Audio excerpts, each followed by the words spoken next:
Hey guys, welcome back to Spectre Creative. Happy holidays for those watching this video when it's actually loaded up in December of 2024. Although, people watch videos forever into the future. So, whatever time you're watching this video, happy time. Okay, I started my time in the toy industry in packaging.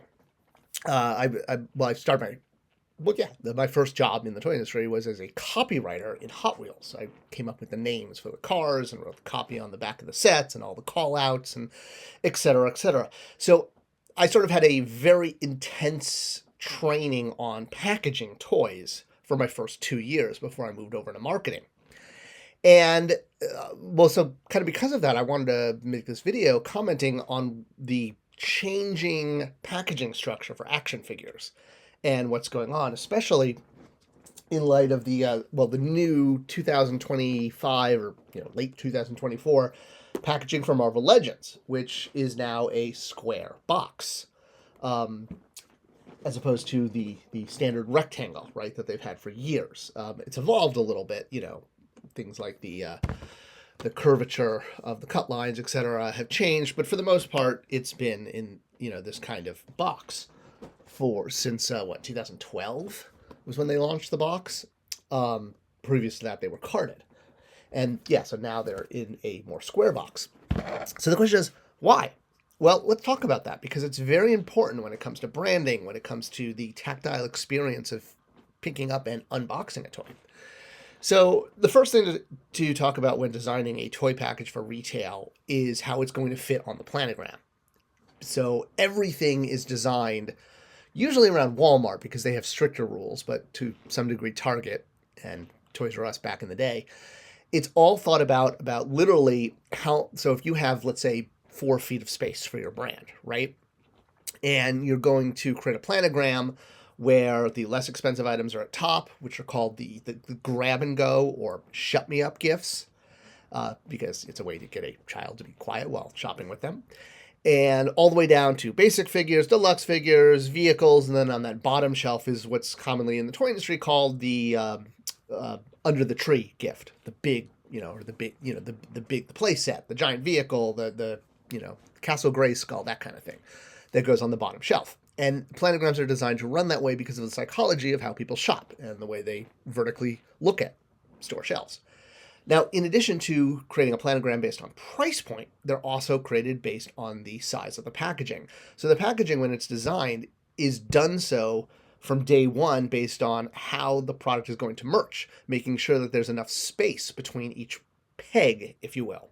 So when designing something like this, the first thing that they're going to think of is, okay, how is this going to merch on shelf? Even though this figure has never been sold at mass retail.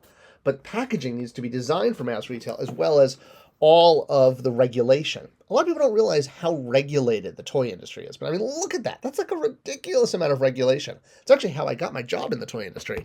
I started off in the pharmaceutical industry. I could tell you more about glaucoma medication than you ever wanted to know, and interocular pressure. I spent 4 years on glaucoma medication. And that gave me my training in being able to do marketing and regulation marketing, call it that. And that's actually one of the big reasons I got my job at Mattel and broke into the toy industry, is because I had already had 4 years of professional experience in a highly regulated industry. People don't really think of the toy industry as highly regulated. They usually think of medical or, tobacco companies are regulated. But yeah, small parts warnings, licensor logos. I mean, there's so many. I mean, heck, look what happened to Wicked. I mean, they missed their regulations and they got their, an adult website put on. But look at the back of that package and how much regulation goes on there. Okay, so besides regulation, besides size, obviously you have to think about how is it going to hang at retail. And what they've done is attach, this is called a do-it. I'm not sure where, probably because it does it. I don't know. But this is something that I'm gonna pull this off. I know I'm gonna damage the packaging here. Oops, that's all right.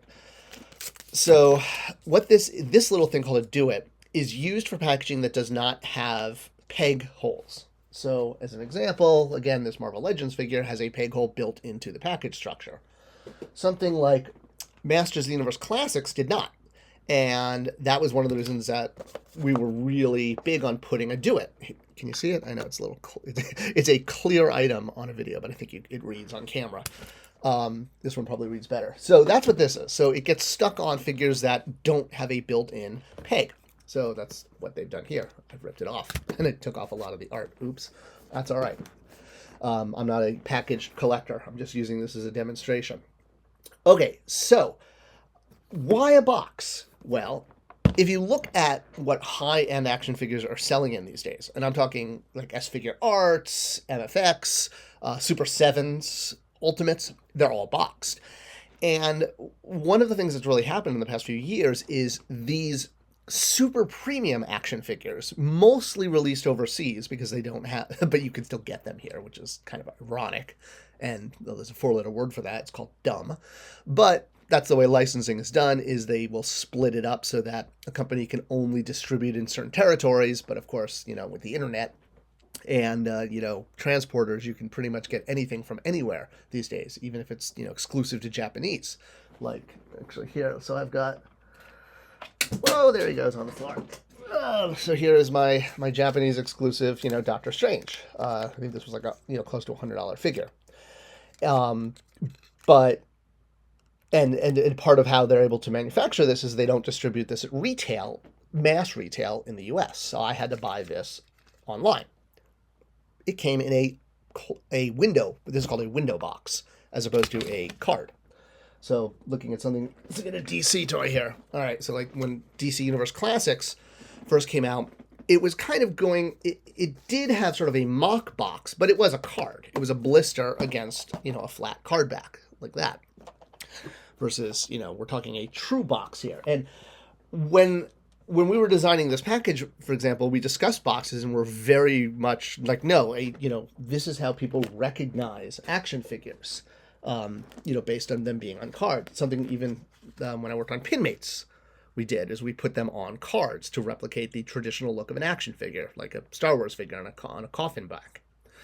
All right, so why am I talking about all of this? Well, what's really happened is these high-end figures, mostly from overseas, have now influenced and are sort of transposing that feeling of high-end luxury to their common retail U.S. counterpart.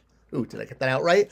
So essentially, by packaging it in a box, you are creating the perception that this is a even more high-end figure than it is. Not that it's not a high-end figure. Marvel Legends are, you know, pretty badass. But by packaging it specifically like this and not like this, it communicates both subtly and directly, because of the advent of so many high-end collector figures being packaged this way overseas, that it's now influencing and creating an emotional link for the lower-end retail equivalent. Does that make sense? So, you know, like again, this, you know, Doctor Strange, I have a Marvel Legends version. He's on a different shelf, but I really like the character, so I was willing to, you know, spend money to get a more high-end version, and it came in a box like this.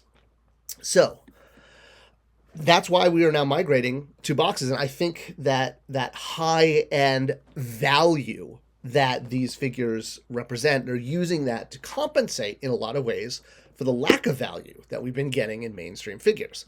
So we all know that deco has been removed. Build-A-Figure pieces are kind of being phased out through both the retro look and the upcoming, like the mini comics wave that's not going to have Build-A-Figure pieces, the Secret Wars wave that didn't have Build-A-Figure pieces. But as the value is removed from the product, be it paint or piece count, the perception that the figure is worth more is increased by putting it in a box. And that is why figures are getting boxy. I hope you enjoyed this video. It was a cool look at some of the strategy behind packaging for toys. If you did like this video, please do share it with others on social media. It's the best way to support this channel. Thank you, and I'll see you guys in the next video.